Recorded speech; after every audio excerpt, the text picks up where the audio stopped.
Assalamualaikum warahmatullahi wabarakatuh. Yang terhormat Bapak Muhammad Taufik Dwi Putra selaku tutor mata kuliah keamanan jaringan. Perkenalkan, nama saya Ibnu Adi Nugroho, NIM 0421448825 dari UPBJJ Semarang. Di sini saya akan melakukan praktikum, yaitu yang pertama serangan terhadap jaringan, yaitu praktikum DHCP palsu dan DNS spoofing. Yang kedua serangan terhadap sistem server atau aplikasi, yaitu praktikum SQL injection. Yang pertama saya akan melakukan praktikum DHCP palsu dan DNS spoofing. Langsung saja ke file paketnya. File paket ini sudah disediakan oleh UT dan saya tinggal mendownloadnya.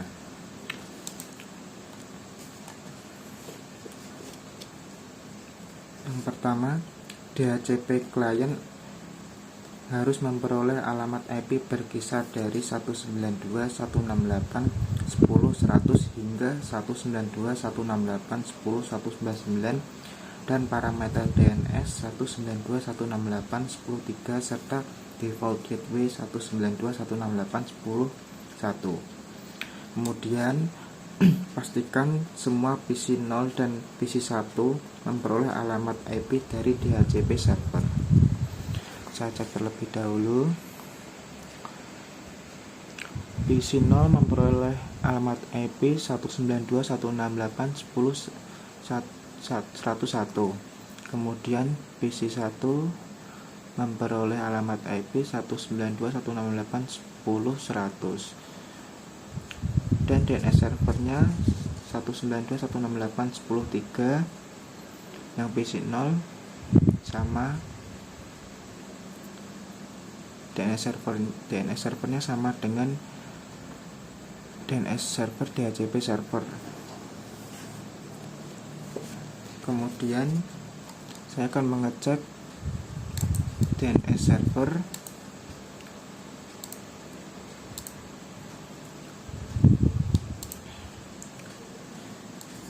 Jika pada buku ini ada tabel yang memetakan alamat www.coba.com, ternyata di sini sudah tersedia dengan alamat IP 192.168.10.10.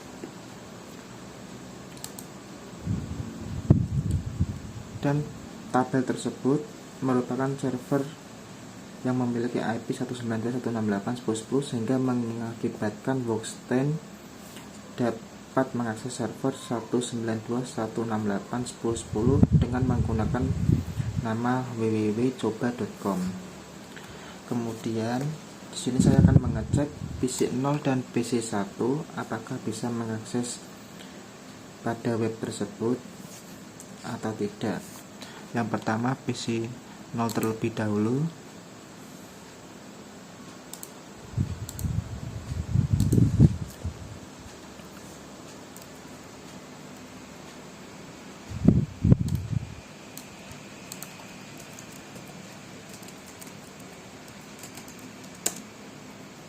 Ternyata berhasil. Tampilannya sama seperti yang ada pada buku. Kemudian saya cek yang PC 1.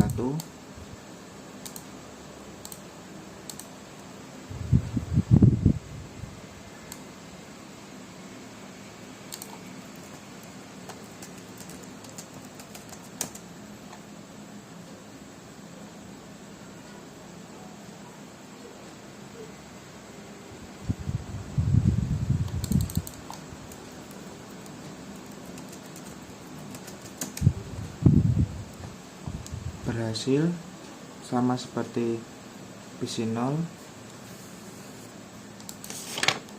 Kemudian pastikan PC 0 dapat mengakses web server palsu melalui browser dengan mengakses alamat http 192.168.20.10. Saya cek terlebih dahulu.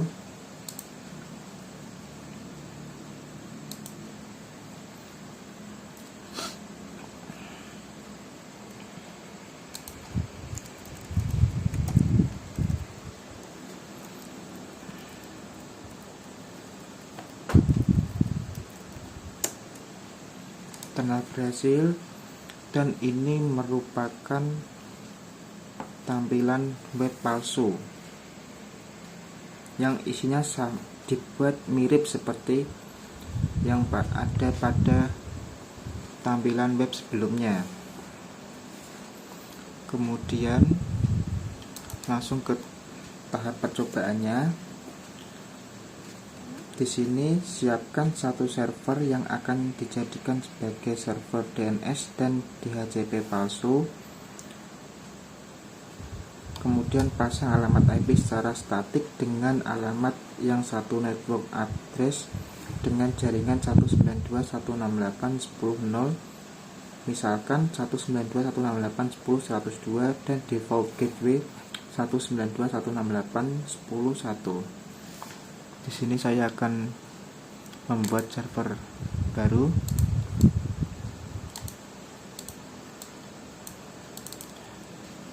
Saya kasih nama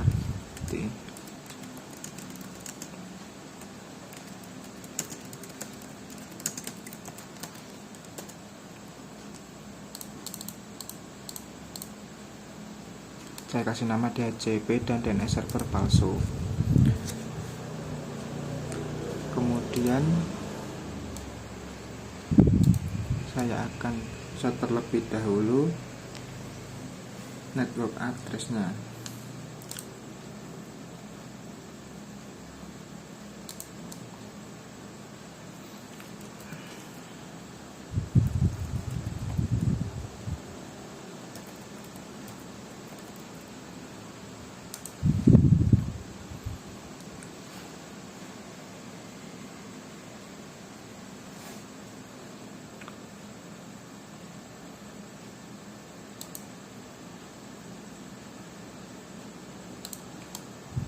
Addressnya sudah, kemudian ke default gateway-nya kita set ke 192.168.10.1.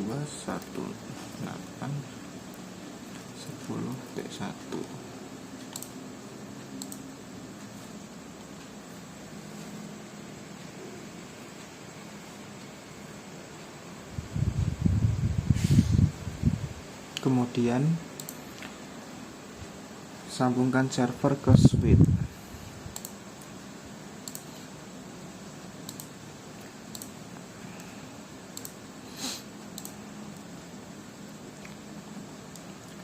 Tunggu sampai tanda oranye ini berubah menjadi hijau.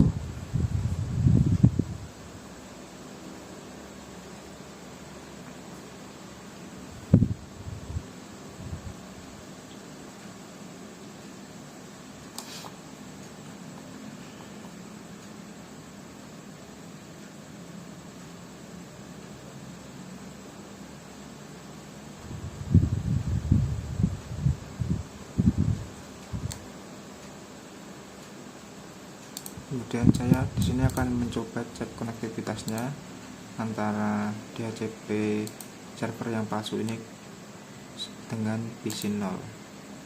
Sukses, berarti terhubung.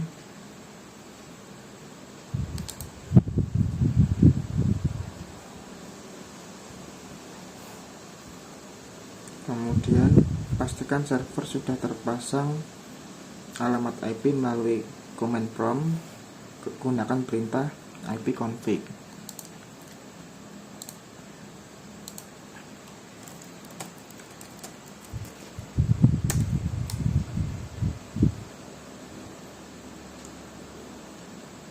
Sudah terlihat di sini IP-nya dan default gateway-nya.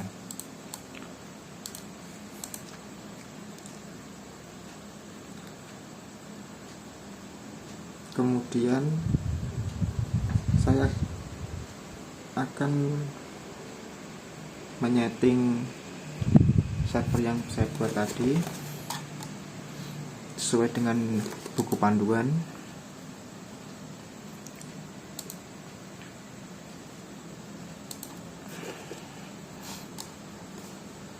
Ini saya on kan.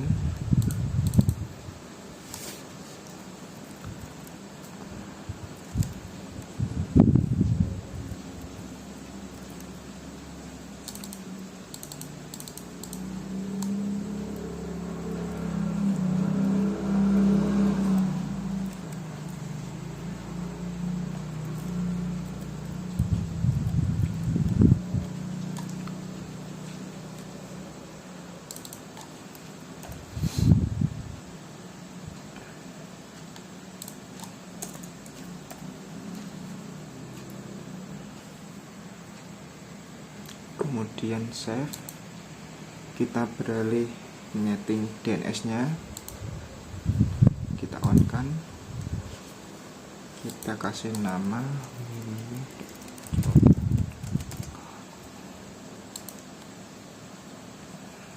dengan IP 192.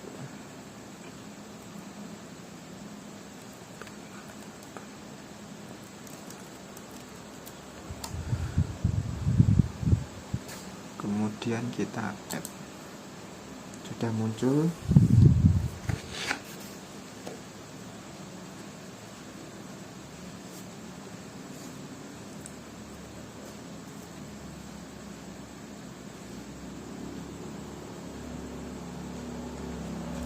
Sehingga parameter DNS yang dipasangkan alamat yang sesuai dengan IP yang terpasang di mesin DNS dan DHCP palsu, yaitu 192.168.20.10. Pada konfigurasi DNS palsu ini, alamat www.coba.com dipadankan dengan alamat IP 192.168.20.10 mesin web server palsu. Akibatnya PC Boxten yang memperoleh alamat IP dari server DHCP palsu ketika mengakses website www.coba.com akan diarahkan ke web server palsu. Kemudian untuk tahap selanjutnya, yaitu pilih salah satu workstation, kemudian refresh alamat IP dari PC tersebut. Saya akan cek pada PC 0.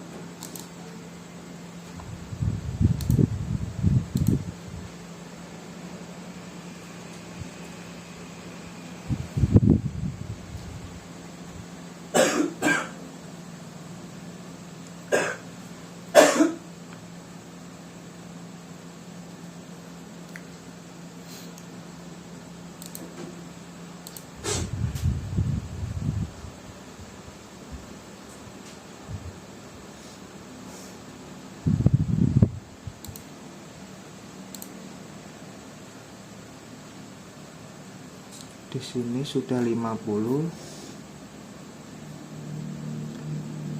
belum terhubung, DNS servernya belum terhubung ke DHCP palsu yang saya buat tadi. Saya akan refresh lagi.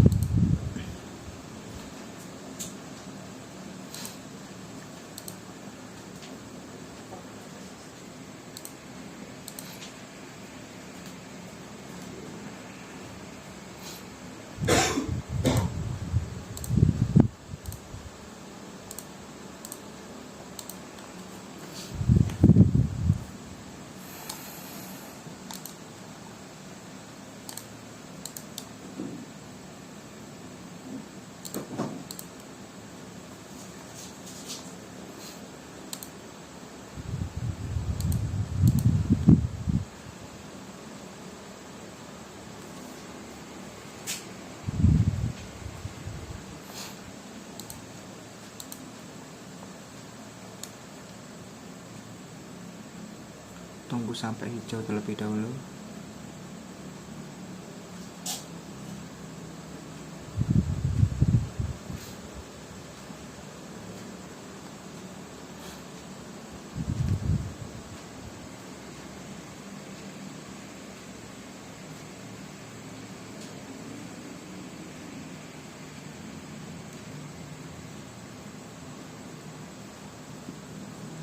Kita cek lagi.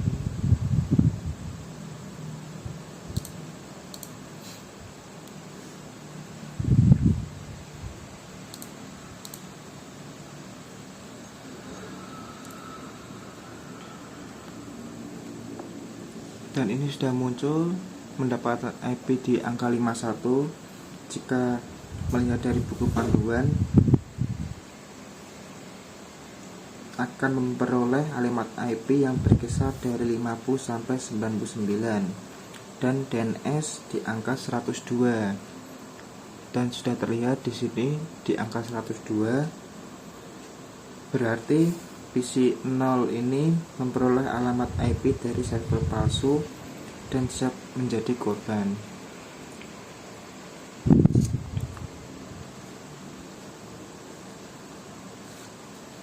Berarti untuk tahap dari DHCP palsu dan DNS spoofing ini berhasil.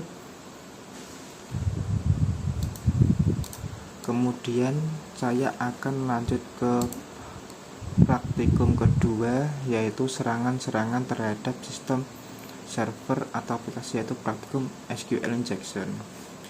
Di sini saya sudah membuka link yang sudah ada pada buku.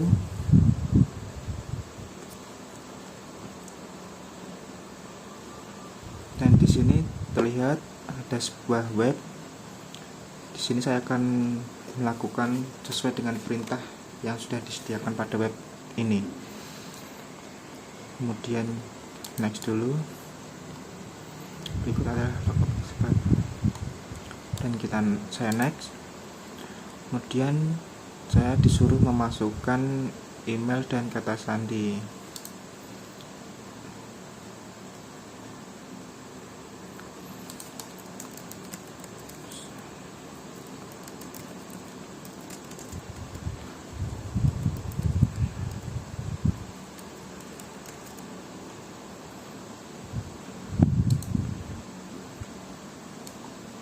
Terjadi kesalahan saja pas masuk gagal. Di sini ada query-nya. Kemudian saya next dulu. Oke, jadi menebak kata sandinya tidak berhasil. Mari kita coba menambahkan karakter kutipan setelah kata sandi. Kita masukkan sandi baru.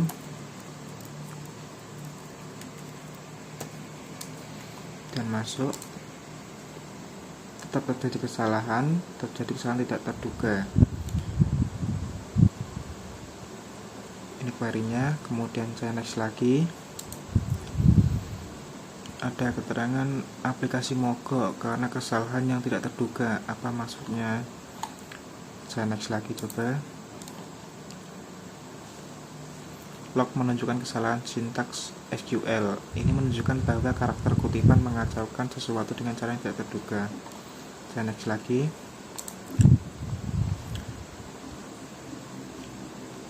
Seperti ini, inilah tampilan kode aplikasi di balik layar. Dan ini kodenya. Saya next lagi. Masukkan kata sandi, password, dan lihat jendela.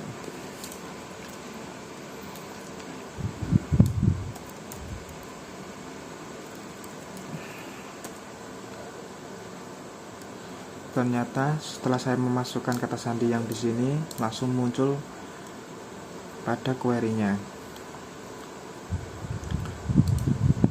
Kemudian next lagi. Kutipan tersebut dimasukkan langsung ke dalam string SQL dan mengakhiri query lebih awal. Inilah yang menyebabkan kesalahan sintaksis yang kami lihat di log. Saya next lagi. Perilaku ini menunjukkan bahwa aplikasi mungkin rentan terhadap injeksi SQL. Saya next lagi. Masukkan kredensial berikut dan klik masuk. Saya coba.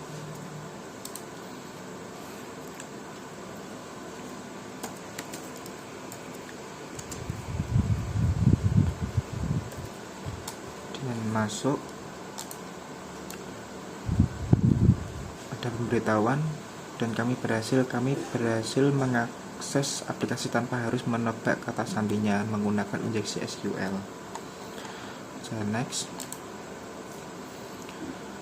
Karakter yang Anda masukkan menyebabkan basis data mengabaikan pernyataan SQL lainnya, sehingga Anda dapat diautentikasi tanpa harus memberikan kata sandi sebenarnya.